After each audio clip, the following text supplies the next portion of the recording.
Please pick up the phone. Hello, hello, hello. Hey, what's up, Jody? This is your friend.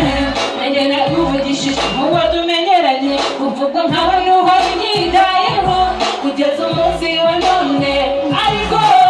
Oh, Mr. Nashavara.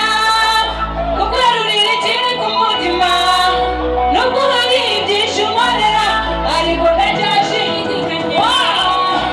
That's your shit.